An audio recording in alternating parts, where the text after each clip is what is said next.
ಜೀವನ ಈಗ ಶುರು. ಕುಕನೂರು ಎರೆಹಂಚಿನಾಳದ ಗ್ರಂಥಾಲಯದಲ್ಲಿ ವಿಜೃಂಭಣೆಯ 80ನೇ ಸ್ವಾತಂತ್ರ್ಯ ದಿನಾಚರಣೆ.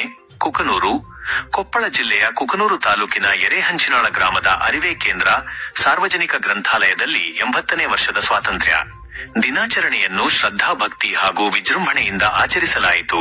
ಕಾರ್ಯಕ್ರಮದಲ್ಲಿ ರೈತ ಸಂಘದ ರಾಜ್ಯ ಉಪಾಧ್ಯಕ್ಷರಾದ ಅಂದಪ್ಪ ರುದ್ರಪ್ಪ ಕೋಳೂರ ಅವರು ಧ್ವಜಾರೋಹಣ ನೆರವೇರಿಸಿದರು.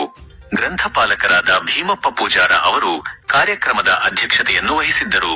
ಸರ್ಕಾರಿ ಹಿರಿಯ ಪ್ರಾಥಮಿಕ ಶಾಲೆಯ ಶಿಕ್ಷಕರಾದ ಸತೀಶಕುಮಾರ್ ಚನ್ನಪ್ಪಗೌಡರ, ಶ್ರೀನಿವಾಸ್ ತಟ್ಟಿ ಹಾಗೂ ಮಲ್ಲಿಕಾರ್ಜುನ್ ಕೋತಂಬರಿ ಅವರು ಕಾರ್ಯಕ್ರಮವನ್ನು ನಿರೂಪಿಸಿದರು. ಪ್ರಮುಖರ ಉಪಸ್ಥಿತಿ. ಈ ಸಂದರ್ಭದಲ್ಲಿ ರೈತ ಸಂಘದ ಪದಾಧಿಕಾರಿಗಳಾದ ಗೂದ್ನಪ್ಪ ಪೂನೆದ, ಬಸವರಾಜ ಎತ್ತಿನಮನಿ, ಸಣ್ಣಪ್ಪ ಬಾವಿಉಡೆದ, ಗ್ರಾಮ ಘಟಕದ ಅಧ್ಯಕ್ಷ ಬಸಪ್ಪ ಕಮತರ ಹಾಗೂ ಗವಿ ಉಳಗಡ್ಡಿ ಉಪಸ್ಥಿತರಿದ್ದರು. ಅಲ್ಲದೆ ಶಿಕ್ಷಕ ಗೂಳಪ್ಪ, ನಿವೃತ್ತ ಶಿಕ್ಷಕ ಈರಣ್ಣ ಯಾಳಿಗಿ, ಮಹೇಶ್ ಪೂಜಾರಿ, ಸಂತೋಷ್ ಸೇರಿದಂತೆ ಗ್ರಾಮದ ಗುರು ಹಿರಿಯರು, ಯುವಕರು, ಶಿಕ್ಷಕರು ಹಾಗೂ ಸಾರ್ವಜನಿಕರು ಭಾಗವಹಿಸಿ ಕಾರ್ಯಕ್ರಮವನ್ನು ಯಶಸ್ವಿಗೊಳಿಸಿದರು.